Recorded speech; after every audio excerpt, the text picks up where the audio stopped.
Thank you, Amy. Good. Sorry. Okay. Good afternoon, everyone. My name is Kate Eugenia, and I'm ESL student here at CCSF. On behalf of the Office of Student Activities and the Downtown Center Associated Student Council, I'm very excited to welcome you to our third Leadership Fireside Chat this fall. For those who are not familiar with this new leadership development program, the purpose of these leadership chats is to equip CCSF students and student leaders with a wealth of leadership insight, tips, and strategies. We hope you will have a better understanding of leadership in action from a diverse group of effective and seasoned leaders across various industries. Before I introduce today's speaker, Debra De Graw, who is the Director of Marketing with North Coast Brewing Company, I'd like to share a few details about the program. First, there are 5 leadership fireside chats this semester, and they're scheduled on Zoom on Fridays from 4 p.m. to 5:30 p.m. The upcoming 2 days are November 19 and December 17. We're planning to schedule 5 more chats next semester for a total of 10 this academic year. Second, those who attend 7 out of 10 fireside chats are eligible to receive a certificate of participation at a recognition event at the end of the next spring semester. Every session is open to all students, even if you decide not to participate in the certificate part of the program. Since you have registered for today's session, thanks to Zoom, we have a record of your attendance. So nothing further is needed on your end to mark your participation. Next, please know that these sessions will be recorded. So the links will be posted on CCSF Student Activities Office website for you to view later or to share with others so that they might benefit from this learning opportunity as well. If you have questions about this Leadership Fireside Chat program or the certificate of participation, please email us at ccsflive@mail.ccsf.edu. I would like also to share a little bit regarding today's program. After these opening remarks, Dr. Geisce Ly, Dean of Downtown Center and School of Business, Patient, Culinary Arts, Child Development, and Horticulture, will interview today's speaker for about 50 minutes. If you have questions for Debra De Graw, please enter them in the chat. At around 5 p.m., there will be a question and answer opportunity for Ms. De Graw to respond to your questions. During the last 10 minutes of our time together, we will invite you to share what you've learned today that will help you in your leadership development journey. Thank you.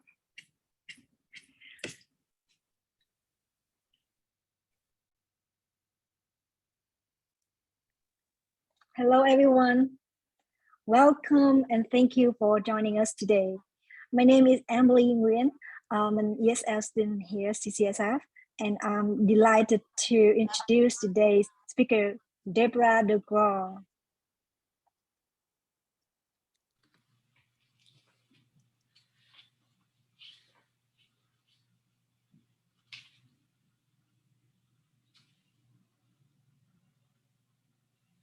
Yeah, I will introduce about her biography. Debra De Graw currently serves as the Director of Marketing with North Coast Brewing Company. Prior to this role, Debra was the CEO of the Mendocino Coast Chamber of Commerce. Debra's career span the gamut from craft beer marketing, beer gear buyer, merchandise promotion, destination marketing, nonprofit management, and fundraising. Further, she has experience assisting with film location scouting and television and print media. She is talented in connecting people, supporting economic development, event planning, and has even run an art gallery by the sea. In addition to her career accomplishments, Ms. De Graw received her BA from the University of Laverne, where she studied journalism. After graduation, she continues her study in fine art, meeting and convention planning, and advertising. She volunteers time as a committee member of Visit Fort Bragg and also the Mendocino Coast Humane Society Board of Directors. Debra's previous leadership experience includes serving in the following capacities: Mendocino County Tourism Commissions, Film Commissioner for Mendocino County, Board of Director for the Film Liaison in California, Board of Director for Mendocino Area Parks Association, Board Member of the Arts Council of Mendocino County. Now, I'd like to turn this over to Dean Geisce Ly, who will be chatting with Ms. De Graw about her leadership journey and experiences. Dean Ly, the floor is yours. Thank you, Emily. Good afternoon, everybody. My name is Geisce Ly. Again, I'm just very delighted that you have joined us today. We have an amazing speaker. I know Debra. I've known Debra since 2008 and have worked with her in several capacities. And of course, we're just delighted that Debra is going to join us today to share her leadership wisdom with us. She's going to share some practical tips. She's going to provide you with some insight in terms of her experiences. Again, this opportunity is for all students and student leaders to sort of learn. We have, again, 2 speakers already earlier this semester, and we're going to have 2 more. Today is with Debra. Debra, you have a wealth of wisdom. So thank you again. Before we get started, thank you for joining us today. For the next 50 minutes, I'm going to be asking Debra lots of questions. I'm going to be taking lots of notes. I have my notebook here. From 5 to 5:20, we're going to invite folks on the call to enter your questions in chat. And we will, again, allow you to ask Debra questions as well. And then the last 10 minutes at 5:20-ish, we're going to ask you to do a reflection. What have you learned? What did you, gain from listening to Debra? So that's the format today. Again, we're excited to get started. So without further ado, I just want to say, Debra, thank you. So let's start with the first question. Tell us about yourself and how you got to where you are today.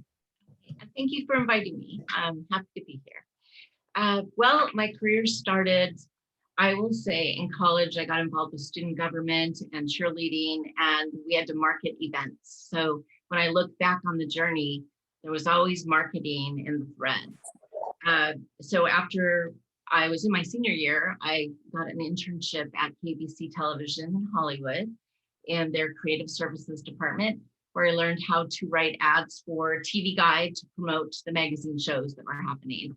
And that was a great experience. Towards the end of that internship, I was at the end of my senior year, I learned about positions on the page staff. And basically you're the errand person running things around.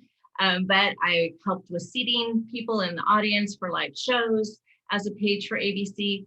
And then from there, if you had a skill set, like you could type or answer phones, they would sometimes assign you into offices. So it ended up being in production offices, the general manager's office at KBC Television.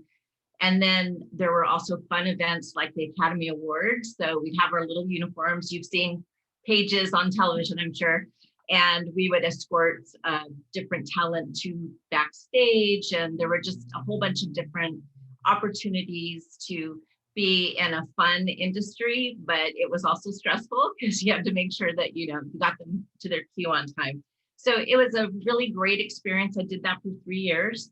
And then I decided to move to Long Beach, and my cousins were there, and there was a job opening at a newspaper in consumer promotions. And so I found myself in marketing again, trying to get into that. And it was really fun because we did promotions for the convention center. And if there was Disney on Ice, we would do a promotion, a contest in the newspaper. I would design that and come up with it.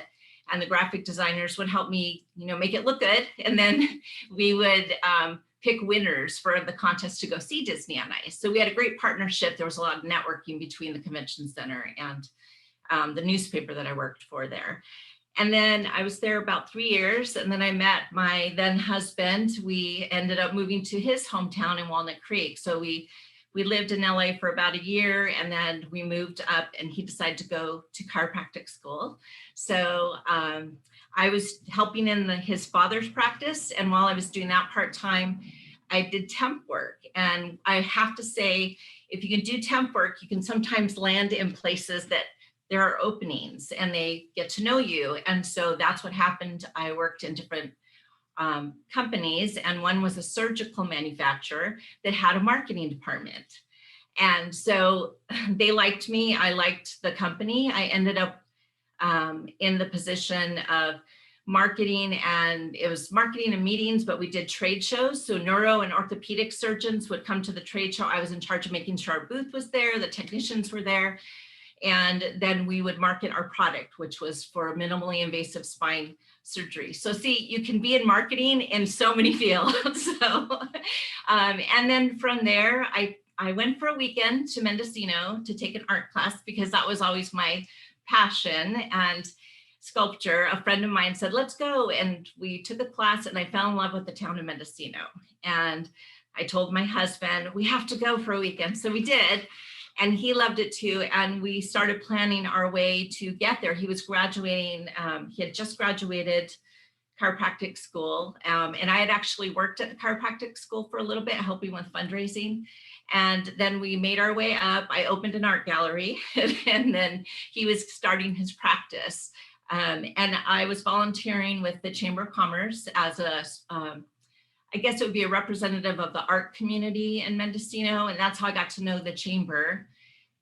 Spent 12 years at the chamber. And then from there, I got recruited to North Coast Brewing Company. While I was at the chamber, I was the film commissioner. So I did a lot of liaison work with the film industry to try to get location scouts up. And that was really fun. So that's my journey. In a nutshell. There's a lot of other stuff in between.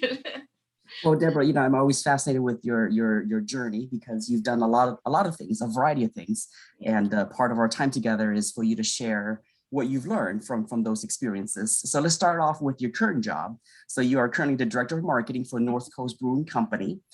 Can you tell the audience what are your essential duties and responsibilities as a director of marketing? What do you do? So in the big scope of things, I'm in charge of the brand, how our brand looks out in the public, on our packaging, in our social media, on our website.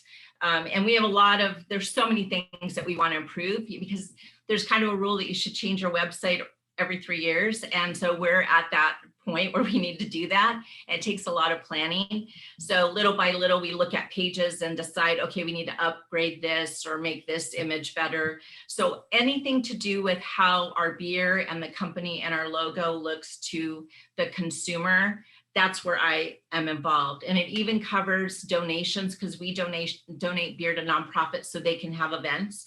Before COVID, it was really popular and it kind of slowed down, obviously. And so we want to make sure that they are presenting our beer, nicely at their booth if they're doing something like that, and then have a banner that has our logo so that people know who's behind the beer. And so basically, it's everything to do with our brand. Mm-hmm. So North Coast Brewery, a brewing company, have been around for a while. Yes. So in terms of the brand, there is some brand recognition. So how do you keep it up? How do you keep it so that it's not going to be viewed negatively? Obviously, we've heard about Facebook, right? They are now going to be called Meta.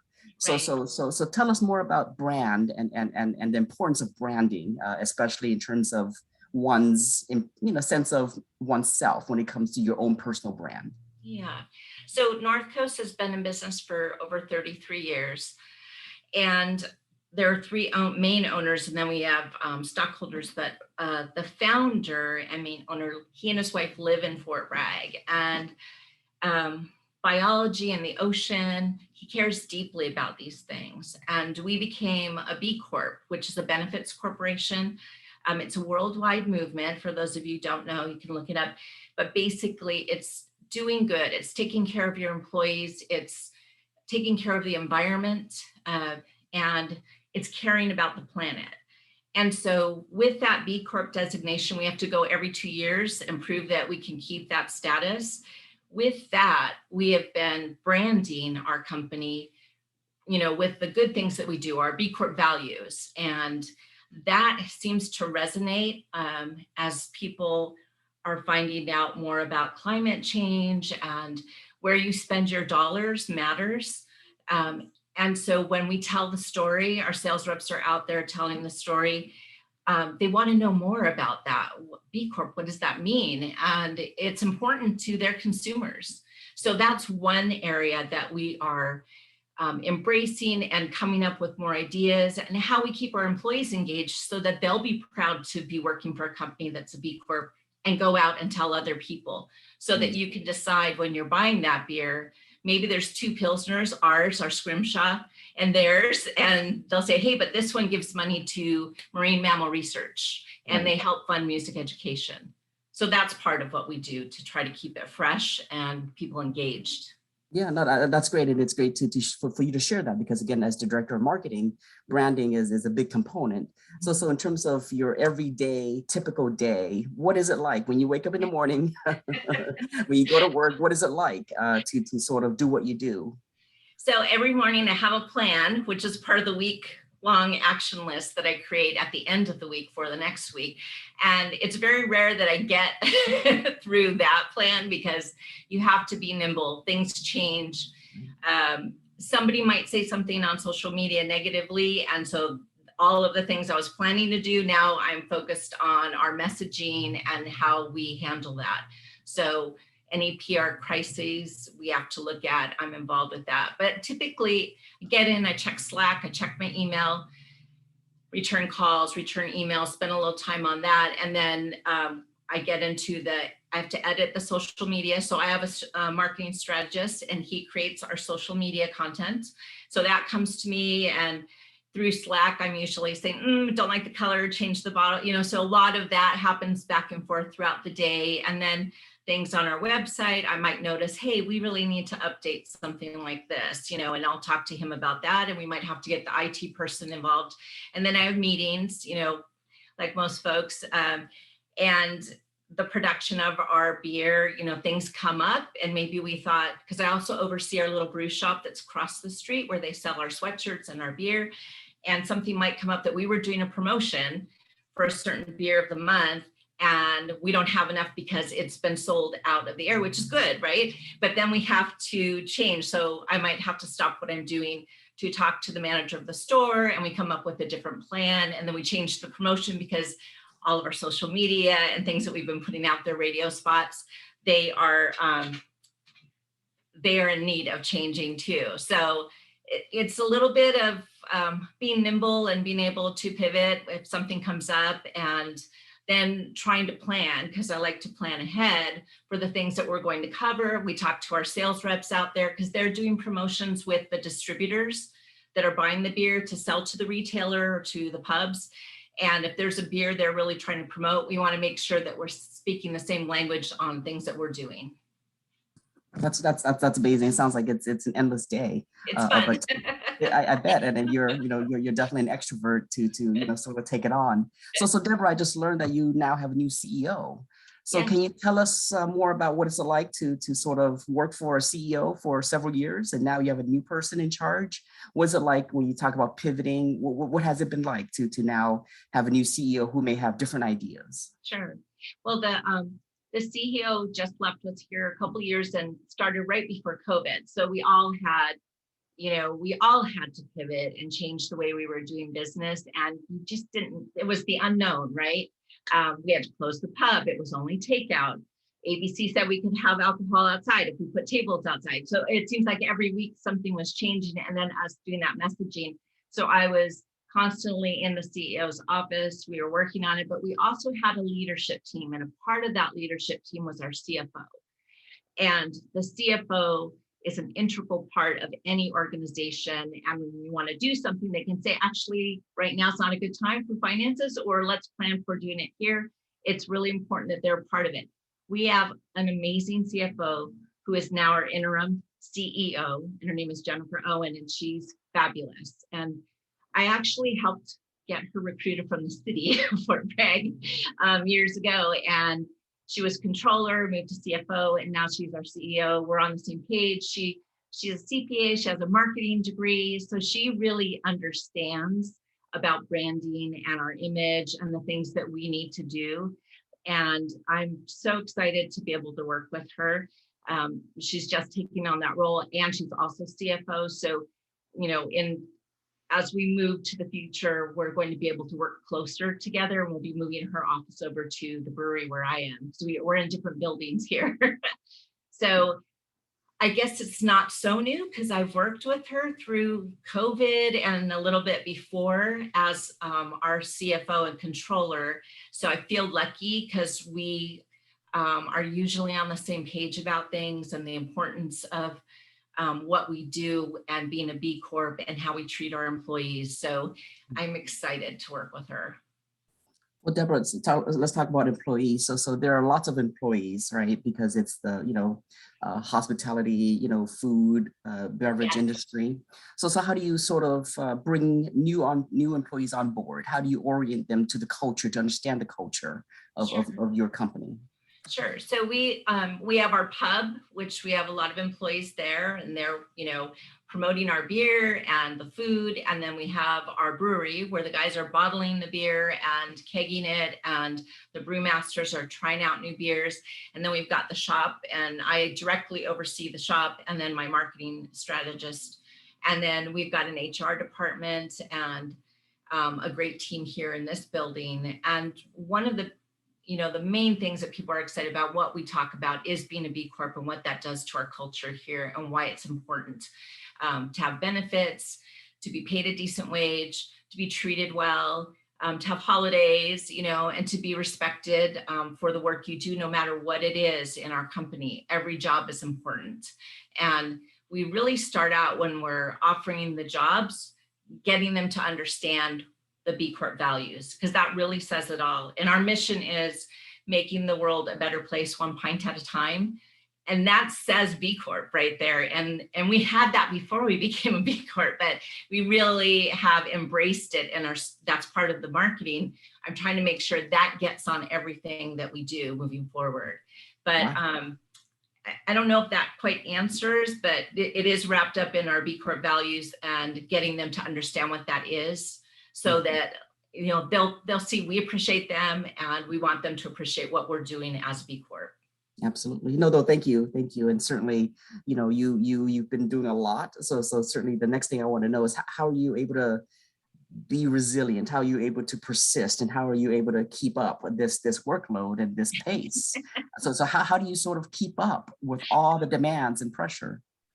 Well, there's a few things. I have a great partner, Ray, who and we have 2 dogs. And so the minute I get home, they're so happy to, that I'm there. And watching funny movies, comedy, laughter is so important. It lowers your stress, going for walks. And on stressful days, I keep a little bottle of, this is lavender essential oil, and you just take one little whiff, and then you take a breath, and then you move on, to get through, because we will get through to the other side. We had one of our owners one time when I first started, he said, just remember, we're not curing cancer here, we're making beer. And it puts things in perspective. It made me laugh, but I thought, okay, he's right. And so then it helps you to take a breath and think about what we're doing, the next steps. So I think altogether, those things really help. I'm trying to be better about drinking more water, because that helps too. That's great. No, for those of you, I got to know, again, Deborah over the last 13 years. Deborah is really an amazing person. She's really very kind, very altruistic, very selfless. So again, we're learning from somebody who is really a true, authentic leader. So Deborah, before we shift to the next set of questions, if someone wants to enter this industry, what are some advice? What are some perhaps three pieces of advice would you give somebody who wants to go into this industry? So as far as marketing or in the brewing Both, industry? yeah. Okay. So if you're just starting out, I would really say, think about what skill set you're starting to hone that you're good at and things that you like, because you want to work doing something that you enjoy if you possibly can. And you might not know it's out there yet. So maybe you like craft beer and you're good at accounting and numbers. We have an accounting department. So, my advice is think about what you're good at, what you tend to be drawn to. And if there's some kind of industry that you're interested in, look and see what departments are available, and maybe there's a job there and you can start out. I mean, guys who want to be brewers and they think, oh, I love brewing beer at home, I'd like to work, how do I get in there? Start in the bottling line, and learn what it takes to actually produce beer and then get it out. And then you'll learn about other positions that are in that company like ours. And then you might move into that. We have our IT person here. I hired him as a retail salesperson when I was running our store when I first came here. And then I heard about a part-time IT and I knew he was interested. So I said, well, maybe we can share you. And so those kind of opportunities come up. Maybe it wasn't full-time yet, but he was able to do part-time for both. And now he's full-time in the IT department. Well, I just learned recently that he had a few hours and I needed help on our Instagram. And he's a great photographer. So now I've just worked with getting 3 hours of his time each week so that he can do our Instagram, and that frees up more time for my marketing strategist who's doing all the other platforms. So see what you're interested in. If there's a skill set that you can write, you're good at numbers, maybe you have an engineering brain, what have you, and then explore what departments are in a company that maybe has caught your attention, and then see what openings there are. And don't be afraid to start, at a level that you're like, well, I guess I can learn how to fill a bottle of beer, and then see what other things are there. Be open-minded to what else might come your way. That's great advice. Thank you. So Deborah, we're going to shift because you have so many other experiences. So we're going to shift and talk about your experience when you were the CEO of the Mendocino Coast Chamber and Visitor Center. So you were in that role for 12 years, is that right?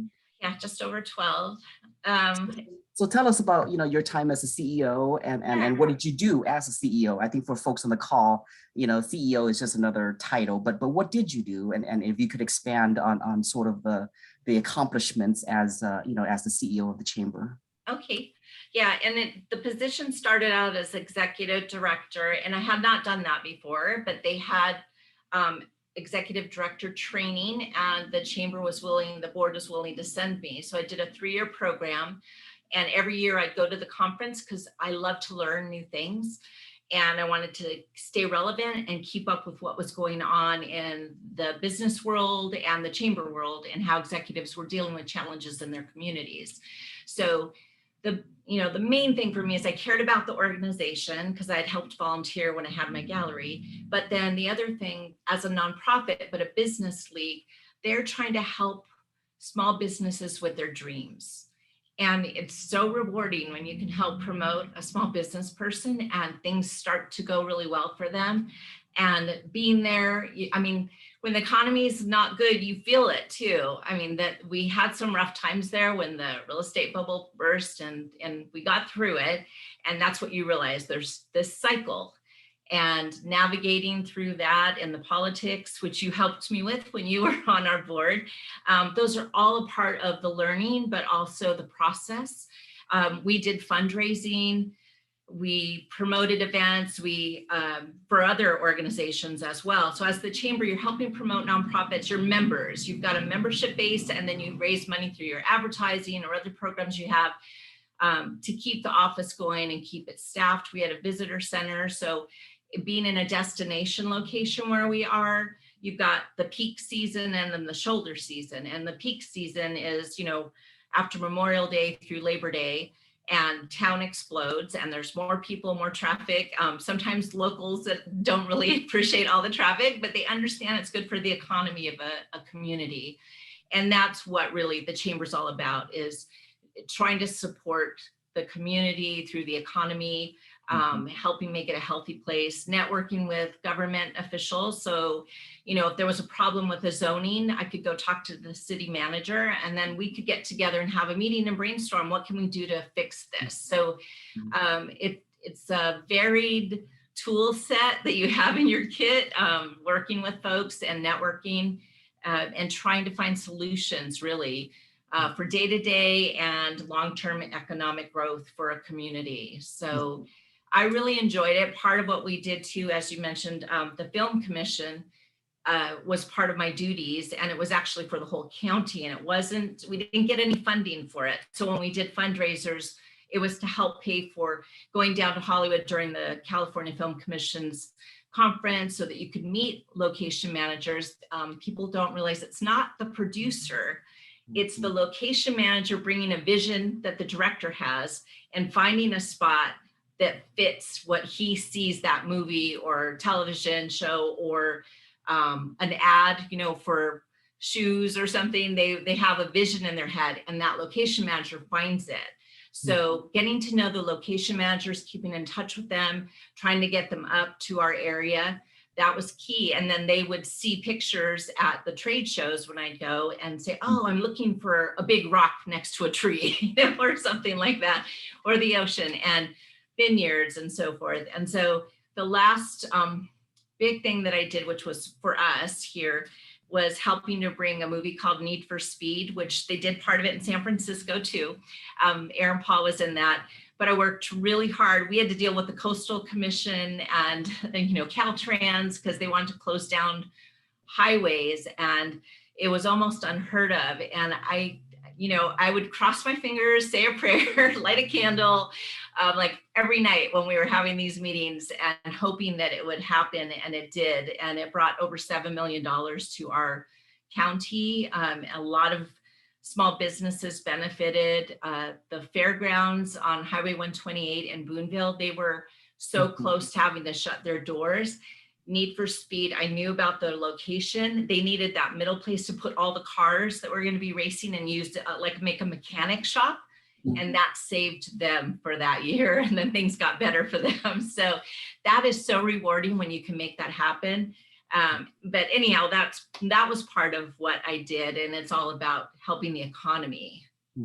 That's great. I love your stories. I love your example. And certainly the next question, certainly, again, for the folks in the audience, the students. So our first speaker was the Chief Operating Officer, COO, with the California Academy of Sciences. Last month's speaker, Shell Gila, was the owner and co-founder of Silogs Corporation. So in terms of your experience as a CEO, can you share with the folks on the Zoom call, what do you enjoy most about being a CEO? Again, you're responsible for everything, right? So what do you enjoy most in this role? And what do you find most challenging as the top dog? Okay. Well, when I ran the chamber as the CEO, I think I enjoy the thing I enjoyed the most was the networking and meeting people and hearing what their dreams were, and then finding a path to help them with promoting that. That was really fun for me. And then also getting the films and so forth to come, because you knew it helped the economy and the health of the community. The most challenging are, I would say, navigating the politics. Not everybody loves you or the decisions that you make. It's hard for everyone to be a winner. You've got to weigh it, what will do the most good.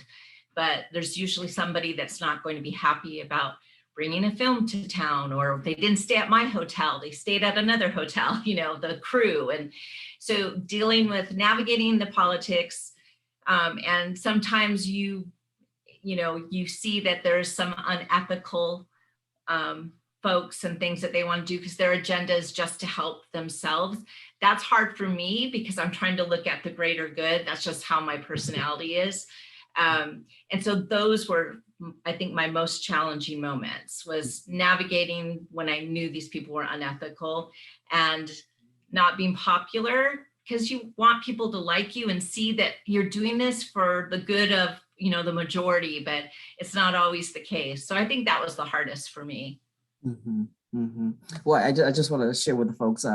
I can tell you, Deborah is very good at navigating the politics and sort of making sure that folks understand. It's just differences of opinions. So certainly as CEO for 12 years, Deborah was really keen about trying to make sure that we bring people to the table. I can speak to it because I was the chamber president for a couple of years. So I've seen Deborah in action. So Deborah, to be more specific, can you describe a situation that took a toll on you? What did you learn from having gone through that adversity? Was there a specific situation that? Without naming names, there was a competing organization that wanted the film office, and they were very good at getting funding from the county. And I had been working so hard to really help for all the good reasons. And that was like a multi-year struggle, and hearing about, through reliable sources that they were navigating a plan to try to take it. And, at one point someone said, why are you working so hard to hold on to that? You don't have funding, you have to raise money, you stay at your friend's house in LA when you go to the conference. Wouldn't it be easier to just let them take it? And, I said, if I felt the people running it were ethical and doing it for the right reasons, it wouldn't be so hard for me. But because I try to be fair as I navigate through this, and I really care about the networking, the work I had done to build the relationships in Hollywood, and to get the location people up, I knew from the folks I was working with that I was doing the right thing and doing a good job. And I said, as long as I'm here, I will do my best. I'll work extra hours through the weekends, whatever, to make sure that it stays with us. So that specifically was a really hard time for me. And it was hard, once I left, it was hard to let it go because I didn't know what was going to happen when I left the chamber to all of that. So that I would say I learned a lot from. And looking back, I think I still would have done the same because I could see the results that were coming out of what we did. And I've made great friendships with the people in Hollywood that I worked on, location managers. The one that worked on Need for Speed, she just had twins. She had her wedding in Mendocino because she loved the location. So all of her friends from LA came up, and Ray and I just went to see them when we were down there, and got to see her and the babies. And she will say, you worked so hard. I don't think we would have gotten the film, all the connections. And so that for me, I think was my biggest challenge was dealing with an entity that I knew what they were trying to do, and I was still holding on, but I felt I was doing it for the right reasons to help the greater good. Thank you, Deborah. You always do what's best for the greater good. That's something I definitely admire about you. So Deborah, we're going to shift gear again. We're going to talk about all the board experience that you've contributed to the various board of directors. So tell us more about how you choose which board to serve on, because you're popular. People want you to be on all their boards. So how do you choose? Well, I really feel the most important thing is that you care about the entity, the organization, their mission. So if you care, I have to say, throughout your lifetime, there's going to be different causes and things that matter to you. It's the way it is. You might end up having a relative that was ill from a certain disease, and then that nonprofit board might be more appealing to you. Right now, I'm on the Humane Society board of Mendocino Coast Humane Society, and they're in transition. I see things that I can help with. They need help with fundraising. They do so many good things for animals, and we're struggling here because vets are aging out. And so people are having trouble finding places to take care of their dogs, like if there's an emergency on the weekend, and they've been filling in that role. So I see a need for us to try to come up with a sustainable plan to keep that organization going. And the people that are on the board are hard workers and really care about it. There's another person who's a fundraiser, her experience, and she works for nonprofit, and she's on the board, and we talk because we said, I just joined and you just joined, and we can see the areas that, you know, we can help lift up. And so I say it has to speak to you, to your heart, and maybe at that time, that place and time where you are, it's something will speak to you. When I had the gallery and I was in Mendo in the beginning, the Arts Council, I thought, oh, there's so many things they could be doing for the artists, you know, out in the community. And so that's why I joined the Arts Council board. They had an opening, and I really liked the director. It's important that you actually can work well and like the board members that you share, you know, this experience with too, because that can make it more difficult. And so that's important to check out if you're thinking of getting involved with the board, look at their mission. It's also good to know financially, how are they doing? You know, who's running the organization? It's hard to get all that information, I know, in the beginning when you're thinking. So a lot of times, and what I did was volunteer at some day event, you know, for the organization I was kind of interested, because usually there's board members there and you can ask questions. So if any of your students start thinking about getting involved with boards in the future, I would do that, volunteer at an event, or, you know, for instance, at the Humane Society, one of my coworkers, she just got off a board and she said, you know, I want to volunteer, but I don't know what to do. I know she likes cats. And I said, did you know we have a kitty condo and we need volunteers to come and just sit and play with the cats for an hour? And so she might end up being on the board eventually, you know, because she's gone, she loves it. She thinks that they're doing a great job there. So those are the kinds of things I would definitely recommend before you start looking at joining a board, is go to something that they're involved with and see how they work. Yeah, thank you. And that's great advice. And certainly, you know, for the folks on the call that are not familiar with the board, it is a volunteer gig. You don't get paid. So Deborah, tell the audience more about the role of a board member and what is it that a board member does? Because that seems to be a vague concept, right? So can you explain what is it that is expected of a board member? Yeah, so board of directors, you are all individuals, but you come together for the common good of the organization, and you have a fiduciary responsibility to make sure that they're financially sound, that they're tracking expenses. You help put a budget together if that's what's needed. You definitely approve the budget, you know, if it's annually. And you want to make sure that the messaging is positive for the organization, and communication is good, because you could be a board member for something and not know that something's going on. So, and there are different roles. There's the executive committee is the chair or president, and then there's a vice chair and a treasurer and a secretary. Sometimes the secretary and treasurer are the same. And then there's usually a past chair or president. And that group, let's say the whole board can't come to a decision, maybe it's in the bylaws that they can't decide on the budget, there's one more thing hanging out there, that executive committee will then take the next step, review all the information, and then they will recommend and pass something on behalf of the full board. So there, if you've done any student government or you're thinking of getting involved, that's kind of what a board does, helping make those policy decisions and oversight of the organization, because the executive director or CEO has a board of directors. Those are his or her bosses. So they answer to them and they are responsible. And if something goes wrong financially, there's skin in the game for that group. So when you're a board of director, also make sure that they've got the insurance, the director's insurance, if you join a board.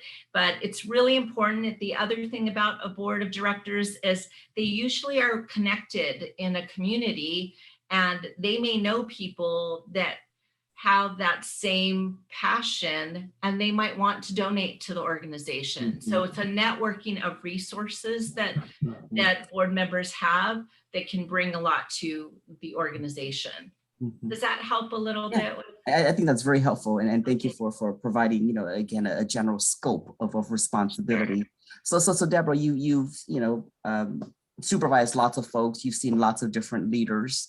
Can you share in your experience what is the one common mistake that leaders make often and time again, right? So what are some common leadership mistakes, for the audience, that you could say, don't do these things because it's not a good leadership practice, right? Because you've seen people making these mistakes. So can you speak to some of the mistakes, or just a couple of mistakes, maybe, depending on time?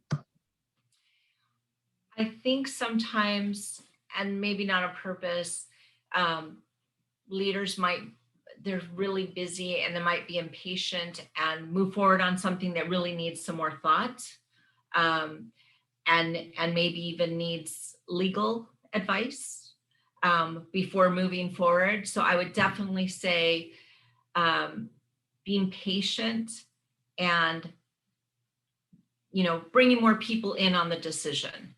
So I think good leaders don't just shoot from the hip. They have people that they trust, advisors like the president, right? And you listen and weigh, and if you need legal advice on something that's really crucial, then you should get it before you make a decision, because that can be critical and it could end your career, depending on how serious it is. No, that's great. Thank you for sharing. Mm-hmm. So I'm looking at the time. It's 4:48. So Okay. I just want to say a quick thing to the audience. So if you have questions, audience members, please start typing those questions in chat, and certainly we will get to those questions at around 5 o'clock. So again, I just want to do a quick plug for folks to enter their questions. So Deborah, another set of questions. So let's talk about your years when you were a small business owner. Okay. What was it like? Tell us about your experience and what inspired you to do what you did. Sure. Well, first of all, when they say location, location, location, it's really important. So the location of the gallery had this amazing view of Mendocino on Main Street. However, it was upstairs. And people don't always like to climb stairs to get to a place. So when I say that, I'm kind of joking, but I'm not. Now, the people that would venture up, they'd look at the art and they'd see the view and they were in a great mood. So once they got up there, it was wonderful. And I got involved with, a lot of art things, like I mentioned, as a rep on the chamber board for a year and the Arts Council. And the word was getting out about the art gallery, and it was fine art. It had some of my art. And then I brought artists. I had visiting artists every month, and I would do an exhibit and I would promote it. And they had a thing called, they still do, Second Saturday. And the community and visitors to the town would find their way to the different galleries to look at things. And it was a great time, because then the next day they might come up and buy something, or buy something that night. So it felt good. It seemed like I was bringing in the right talent.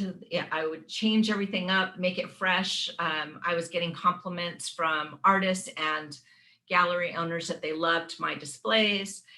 And then the .com crash happened. Well, a lot of the people that were coming up to purchase art and visit Mendocino were in that industry. And so the money you really saw change. And then 9/11. So those challenges and being upstairs, I would say, were good lessons to learn.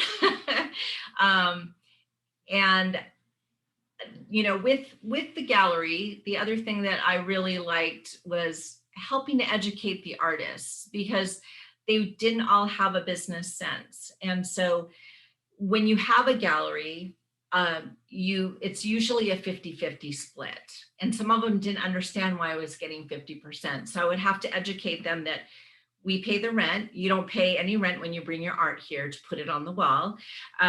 We pay the electricity. The lights that are in a gallery, they take a lot of electricity.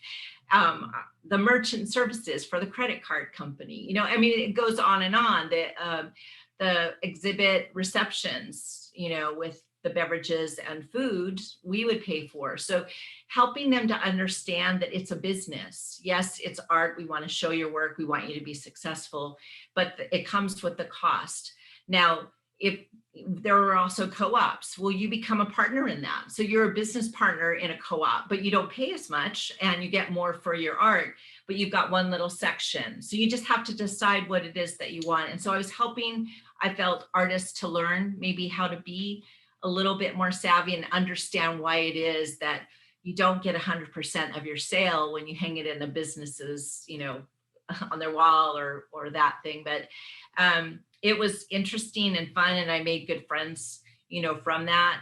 But I also, looking back, wow, you know, what I would have done differently.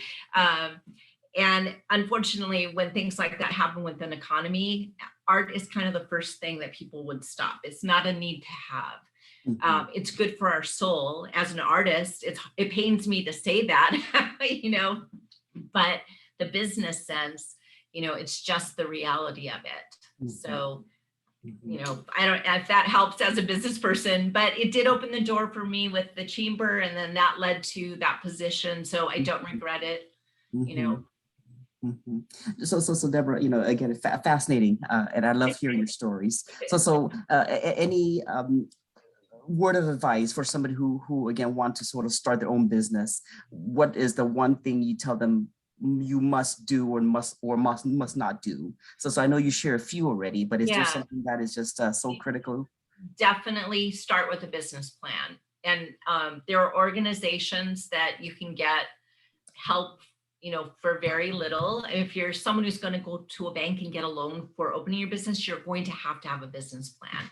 If you're funding it yourself, you need to know what's involved. And so start with the business plan. If there's a course at the community college that is about, you know, creating a business plan, I highly recommend that be your first step.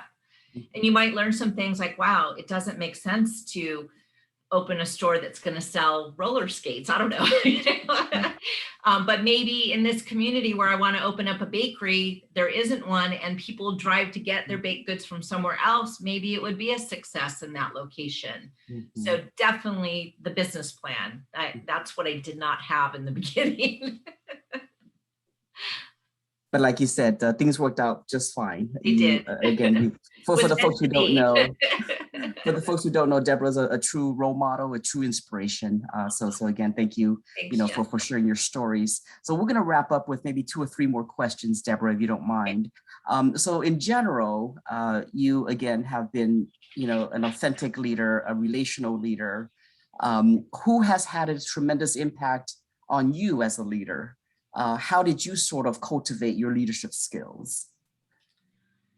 You know, and I'm not just saying this because of you, Jesse, but I would say that every board chair that I had, there were probably 4 over the 12 years that were really mentors and that I always picked up something from. And so I felt really lucky to have those people, yourself included, cross my path, because you and others got me to think about things differently. You know, I would tell you and the others, this is the situation and this is what I think.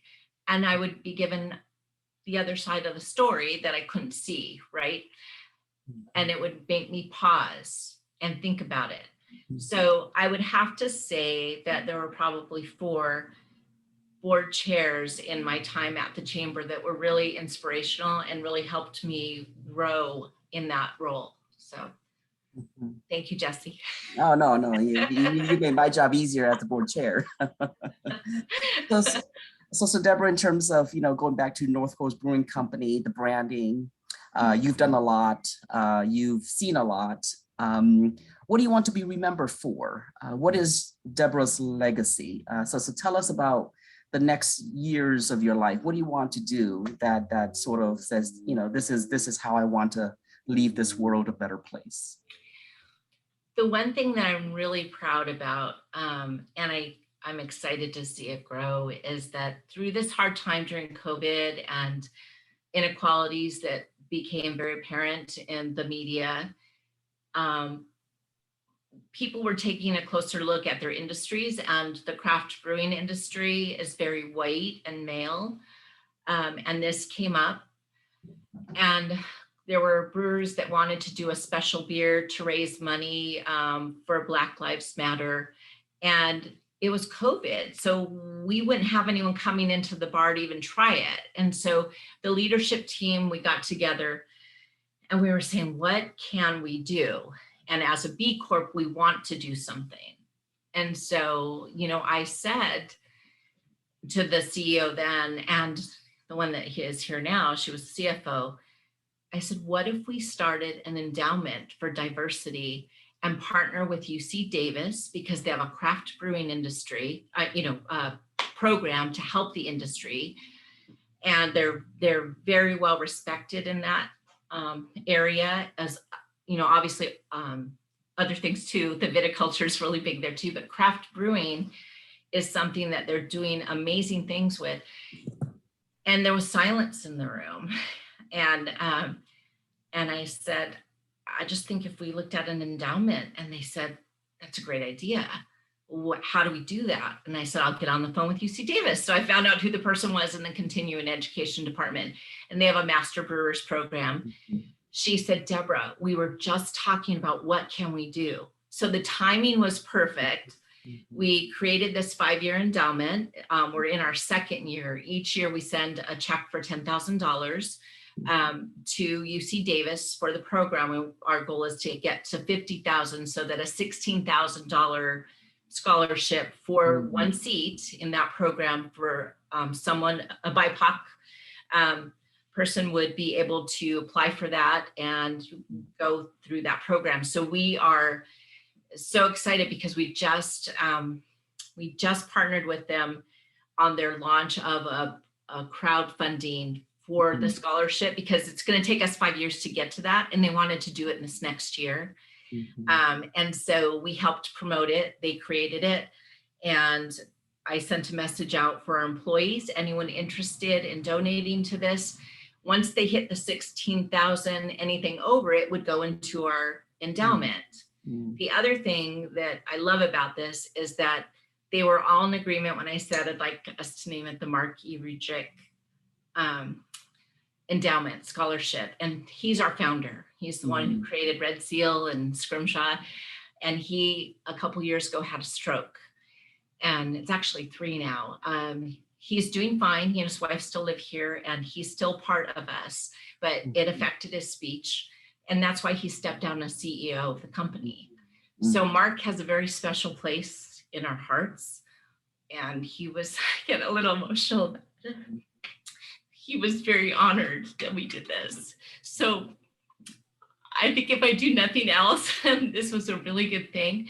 Also, for me, I'm of mixed heritage. And so diversity, I've dealt with people being prejudiced throughout my career. And I think it's so important that people are accepting no matter what color you are. And so I think it's perfect. Thank you for sharing that. And again, Deborah is a real gem. You do things because out of compassion and what's right. So thank you, Deborah, for leading that effort. Sorry, everyone, it got a little bit emotional there, but I'm very proud of that. And so I'd like to see us do more things. I'd like to see us do more scholarships, things tied to our beer. I'd like to help, dogs we give to the children's fund. So I think the things we're doing as a B Corp, the things that I can do to help us continue to give and do the right thing, that would be something wonderful that I'd be proud to leave behind. Well, I'm sure you have made a lot of impact already. So let me do one last thing, if you don't mind. So before we transition to the Q&A from the audience, one question that I think we all want to know from you: mental health, self-care. Sure. So how do you take care of yourself as a leader? How do you sort of maintain your sanity? Any word of advice? Laughter. And I can't say it enough. You have to have a good sense of humor. And if it means going home at the end of a bad day and watching a comedy, I really think it helps having a good, support. Luckily, I have a partner. He is a great support. He understands. He listens to me when I get home, and then our dogs. If you have pets, they're really good for your soul. And again, I cannot stress enough lavender. I keep that little vial at my desk, and every now and then, if I need it after a day, that's what I take a nice little whiff. The other thing I think is really important for folks is, if it's not raining, the weather's good, I will get out and take a walk. Luckily, we've got a great walking town and the coastal trail is close by.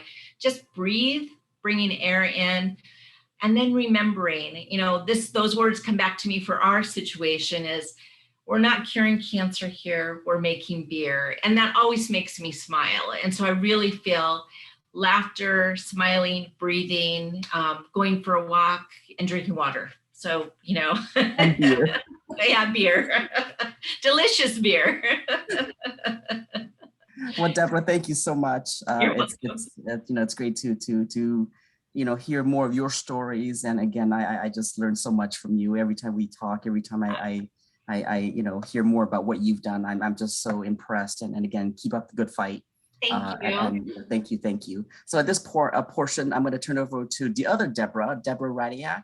She's going to facilitate the Q&A session. Okay. Thank you. Hello, everyone. Thank you again for joining us today. My name is Susan here at CCSF. Thank you, Geisce Ly, for inviting Debra. And thank you so much, Debra, for taking time of your busy schedule to share your story with us in your experience. We have learned so much from you. And I personally loved all your answers. I was actually trying to take a note, but I couldn't, because I want to be like 100% listen everything we're saying, because it was so priceless. So thank you so much. I came here to learn more about leadership, and actually you taught me about having a purpose. So it's meaningful. It's so meaningful. So thank you so much for doing that. So I still have some questions in the chat. So if you have any question, you can comment, or you have any comment or question, you can type in the chat. For the next 20 minutes, I will be facilitating the Q&A portion. So let's get started with the first question. Debra, are you ready for the first question? Hope so. You answered a lot of questions already, right? Okay, so let's see. So the first question, you said you were recruited by North Coast Brewing Company for your previous job. Mm-hmm. Can you tell us why you think they reached out to you? What did they see in you that they were looking for? So North Coast was one of my biggest chamber members, and I had a great working relationship. They would sponsor beer at our Whale Festival, which was a great event for the area, and also raised money for the chamber and our visitor center. And one of my board members, who was going off the board, he was actually the CFO, and they were looking to make a change in the retail store, actually, that does the branding and the beer gear. And he said, I'd like to talk to you, so he told me that they were making some changes and they would be interested in me coming to run the store. And I said, run the store? I'm busy running, the chamber, and I'm not looking to leave. And he said, well, I want you to know there's going to be people retiring that are up at the top, and we see the leadership qualities and the marketing experience in you there's going to be possibilities. And he said, so this would be a good place to learn the company through this. And so, like I mentioned earlier, don't be afraid to start in a level and learn as much as you can. And so I took the chance and did it. And I turned the store around. We were doing really great and hired new people. And then when the new CEO came on, he came to talk to me and he said, I hear really good things about you, and we are making a change in the marketing agency that we're hiring, and we were wondering if you would like to be our director of marketing. And that's how I moved up to this, but I was so happy because that's what I was so interested in. And I did marketing in the store, and we would do radio ads to get people in. So it was baby compared to what I'm doing now. But having that experience and knowing I can help the person that I, promoted from assistant manager to manager of a store, he and I are constantly brainstorming ideas, and he learns from me, and I'm happy to share because I want to help. If something might go wrong, let me tell you about it and why that might. If you still want to try it, go ahead. But I want you to go with your eyes open, so anyhow. And so I love that I went ahead and took a chance and did it. I didn't feel my work was done yet with the chamber. There were still so many more things I wanted to do, and I really cared about the community, and I still do. And I'm on the visitor bureau for the city of Fort Bragg, so I can still help with some of the tourism. But it was nice to make a change, and now I just have one company to worry about instead of 500. That's good. Thank you so much. So let's go to the next question. In all of your roles, I imagine you must need to manage conflict between employees at times. Can you tell us how you facilitate communication between people who have a strong different opinions? Very good question. And you don't always win, but if you don't always convince them, but having an open dialogue and showing, for instance, if two people in a department are not getting along because they have a difference of opinion on something, on how it should be done, it's good to listen to both of them to see why this person feels this way and this person, and then look at the policy. Are we both following the policy? Are we all following the policy? If one of them isn't, then maybe just showing that, well, actually, this is the way we do it because of this. You might help win them over to understand why that they should be on the same page as the other employee. I think communication, following your labor law and your policies to share with them, things like an hourly worker, maybe that person needs to take their lunch because they've been there 5.5 hours, and the other person might think, why are they leaving? It's really busy in the store. There are actually legal reasons in our state why they have to. So that's a simplistic way to explain, but helping to educate people on the why and the policies might actually help them to see the same, reason that you need to do something a certain way. I hope that helps. I'm not sure. Thank you so much, Debra. We have another question.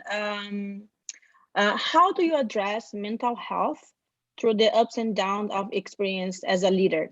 Does that help in, I don't know if I mispronounce the word hide. This is a new word for me, I'm sorry. That's okay. With productive? Let me put the question in the chat. I'm so sorry. That's okay. I can see that. Can I see it in the chat? Yes, please. Okay. This is the question. How do you address mental health through ups and downs of your experience as a leader? Does that help you, or this is the word I didn't know? Hinder. Hinder you. Okay. I'm sorry. Hinder you with productivity. Okay. So I guess asking for me, maybe if I had a stressful moment, maybe that's with the mental health, address mental health through the ups and downs of your experience as a leader. I'm guessing the person's asking about how I handle that. Hope I'm answering this right. So there are events that you have to work on. Jobs are stressful. If they weren't stressful, they'd be hobbies. So there's going to be stress no matter where you work. And dealing with it is in a productive way is obviously really important. And everyone's different. So, there might be people that they need to talk to a therapist to deal with a stressful situation, and they should do that. I kind of joke, but I really like essential oils for me, and taking a walk, clearing my head, and just taking a breath and not reacting right away when it's a situation that's stressful. I think for my mental health, those are the things that I do, that help me, but everyone's different. And so you need to find what works for you. I have a friend that she does yoga and stretching, for 5 minutes in her office to get through a stressful moment, and that helps her mental well-being. And I think it's about breathing. I recently got an Apple Watch, and I have that little setting that says breathe, and it reminds you, and it's great. So it says, oh, time to stand up, it's time to breathe, and if you take a moment and just do that, I think that's really helpful. So I hope that helps the person who asked the question. Thank you so much. The next question, let me read the next question. So the next question, the person says, I believe that the marketing department is really essential to run a company, so that the who work in the marketing department should be creative. The marketing department spend money which a company usually doesn't like, but the marketing depends also brings more money to promote the brand, which is really important to run a company. Could you give some tips to be creative to make some more good ideas? Sure. So in marketing, there's several facets, and one, there's the creative, which I definitely have the hamster wheel of ideas. I'm always thinking of things. Creativity comes easy to me, but in marketing, it has to go hand in hand with data analytics. If you can show to the company that doing this brought in this amount of money to the company or made consumers happier and they came back more often, the data is really important. And I'm not sure what kind of company or what the person's trying to show, but for instance, I'll give you a small example. Our pub, we try out new beers, okay, and we put them on tap, and the visitors during the summer, when there's a lot more people, they'll try the beer. I got us to switch from, a little piece of paper and a pen, because during COVID, you really shouldn't do that. And we started using SurveyMonkey. And so we had a QR code, and we would get people to, give us their feedback on the beer. We could tabulate that information and say, this beer was well received, and we want to spend these dollars to promote it and put a poster or, spend money on marketing assets for this beer, because we saw that people really liked it when they came to our pub, and you can show them the stats. So I would say, if it's possible for you to use analytics, they go hand in hand with your marketing, and it will help you to show that there's a return on investment with the dollars you spend. Thank you. Thank you so much. The next question is, how the pandemic changed and impacted marketing and advertisement strategy? In your opinion, what will be the major difference between post-pandemic and pre-pandemic marketing? Very interesting.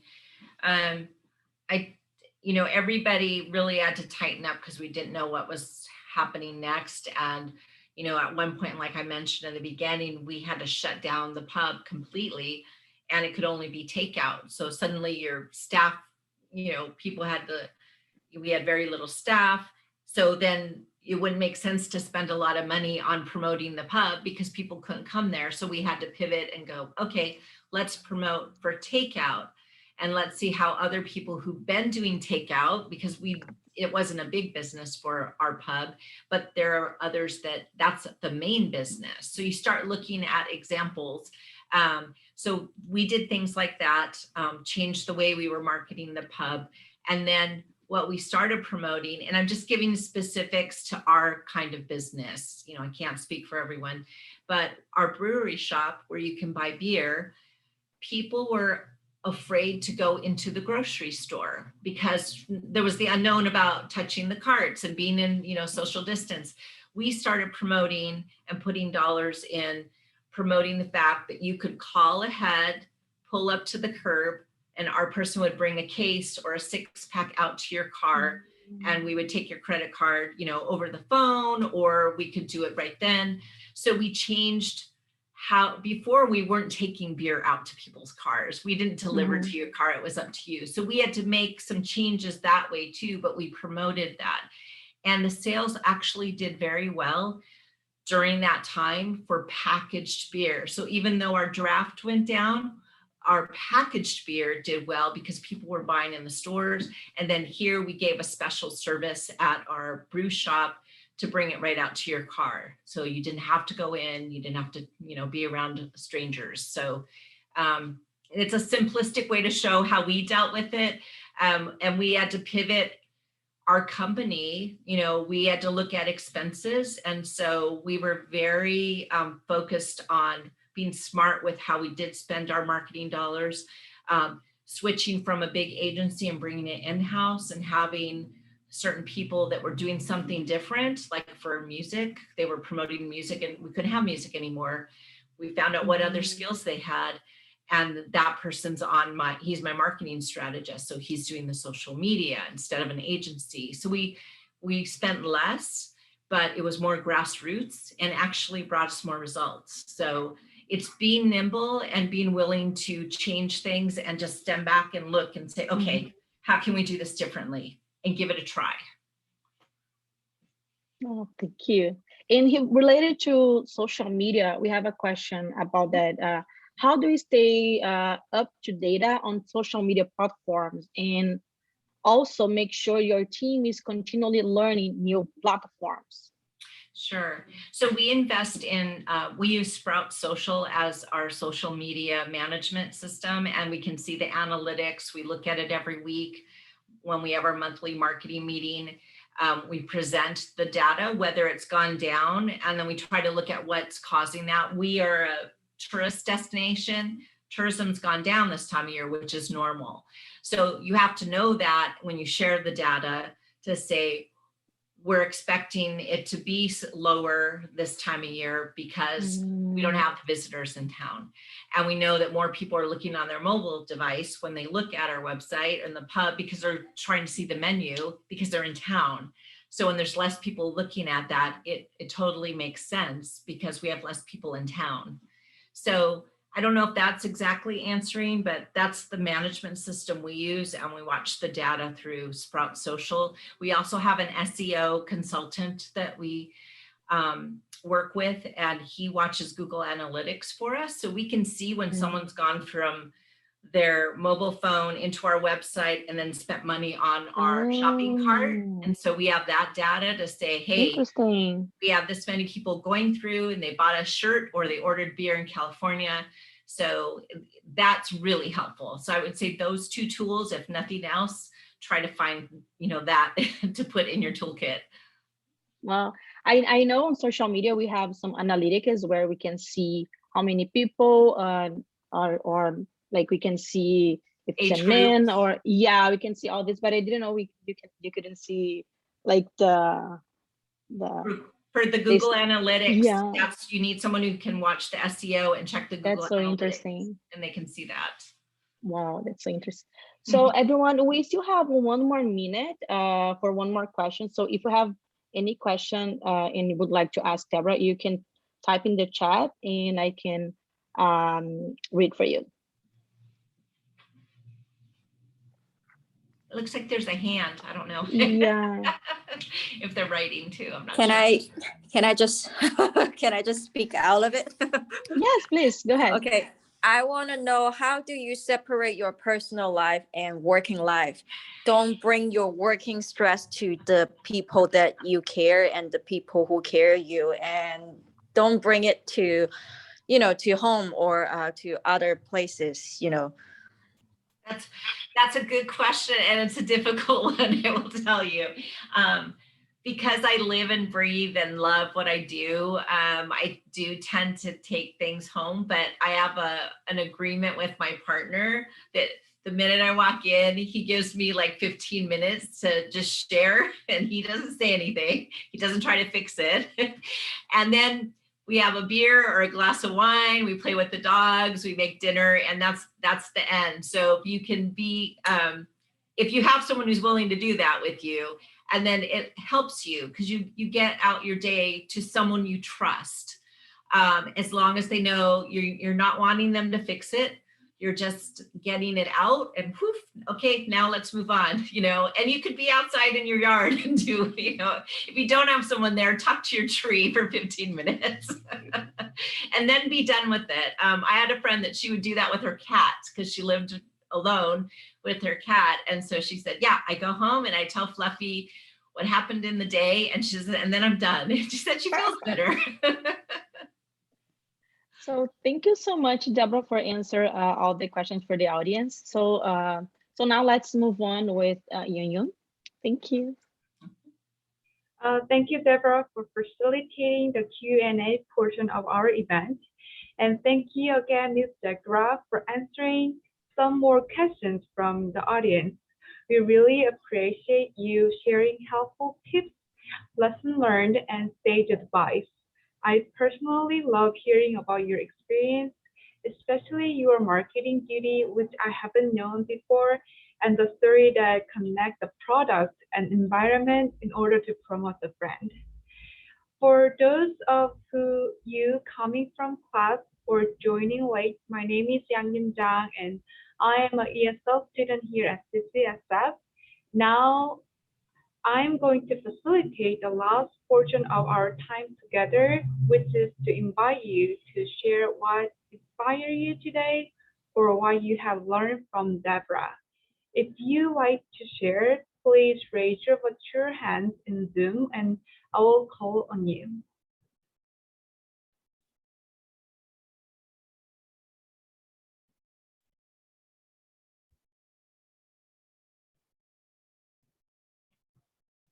Okay, I see that Deborah has her hands up. Hello, Deborah. I was holding my hand, but you know, I really need to say again how glad I am to be here today, and I feel so lucky to have this opportunity to listen your story and your experience, because I could see how much you love what you do, and I know that it's not just in your previous in your job that you are doing right now, but we can see in all your career how much you love and how much you care, not just about you as your career, but how much you care about others. So thank you so much for inspiring me personally, you know, to see a purpose, to see what can I do with my job, and how can I share my knowledge to help others. So thank you so much, Deborah. I really appreciate it. You're so welcome.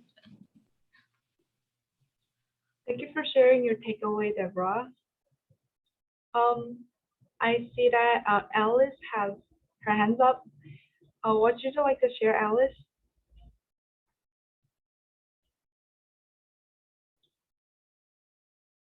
Yeah, thank you, Yang Yong. And yeah, I would like to say that thank you so much, Deborah, for to give us this amazing presentation today. And I think you mentioned about the mental health in your presentation, and I believe this is a very crucial aspect, especially we are during the pandemic today. And I think one thing you mentioned, I can't agree more, is that everyone has their own ways, to relax and then to deal with the difficulties. And yeah, for me, I think like take exercise and then sometimes play the phone games works for me. And I appreciate your share these helpful tips with us. And thank you so much. Thank you, Alice. Thank you for sharing your ideas today. And now I see that Sophia has her hands up. Please, can you share your ideas? Yes, thank you, Yang Yum.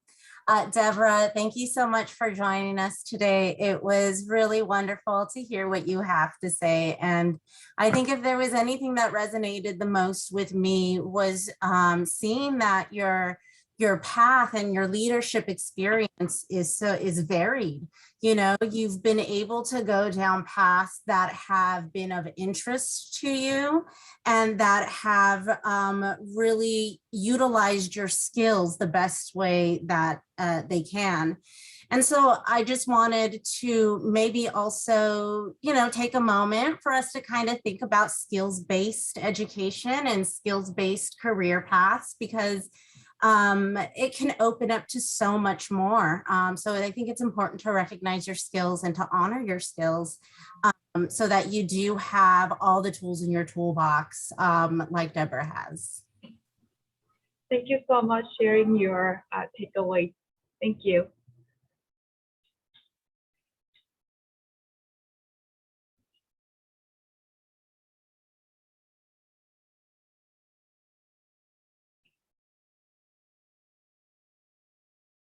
Oh, okay. So can you share your takeaway, Amy? Thank you. I wanted to make sure there was space for students, but I have so many of them.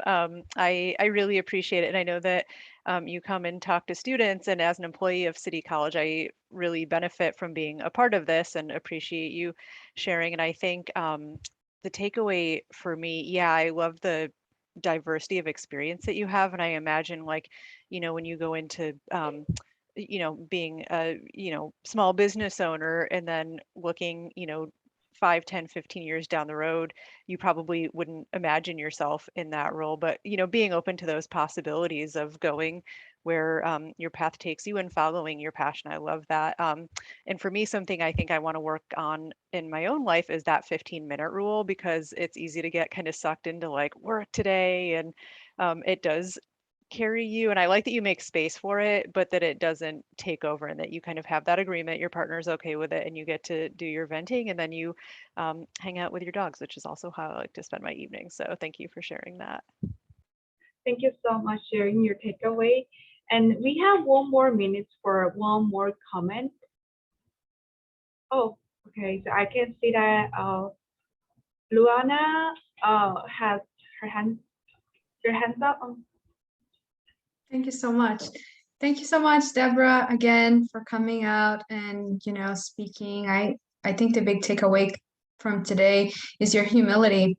There was so much that you brought to the table today in terms of, again, like everybody else said, just that willingness to work things out, that flexibility, and the fact that you were honest about, not having a business plan, but then giving that as an advice. I find that as a great way of having humility, of not putting impossible standards or expectations, but also, just being honest and true about like, hey, this is where if I could give you an advice, that would be it. And then coming from that place, it's so much more relatable, and it feels like, it just feels more vulnerable, and I appreciate that.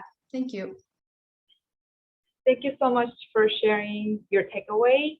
And I'd like to ask Deborah if you have any final leadership advice that you like to share. I love that you guys, the things that you felt were helpful, that helps me too as I move forward. And we're not perfect, and we're all trying and being open. And I'm glad you heard that. Do the skills that you may not think about that, but if you're good at it and you're drawn to it, find it in a place that you will like, because we're going to work many years in our lives. And if you can look forward to going to work, that is such a blessing. And I feel so fortunate that that is part of my life. I look forward to going to the office in the morning. I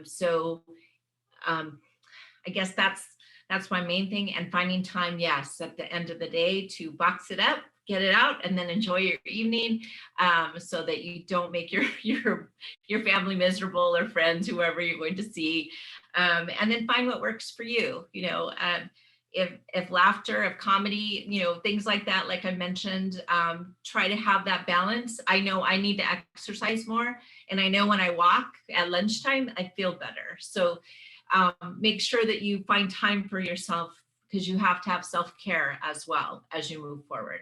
That would be, I guess I'm repeating myself, but they're so important. We are at the end of our time together. Thank you to everybody who joined today's Leadership Fireside Chat. It was truly an insightful learning opportunity. And again, a very special thank you to Debra De Graw for joining us today. We are truly inspired by you and your stories. The next Leadership Fireside Chat is scheduled for Friday, November 19th from 4 to 5:30 p.m. The speaker is Connie Chen, San Francisco Board of Supervisors for District 1. So we hope to see you next month. Thank you, Deborah, one more time, and thank you. Special kudos to the 4 student facilitators, downtown AS Council, and certainly the Office of Student Activities. Again, thank you for joining us today. Again, I am just so blessed to have you all share this space with Debra De Graw. Deborah, thank you so much. We love you. Thank you so much, everybody. Have a great weekend. Thank you, everyone. See you. Thank you so much.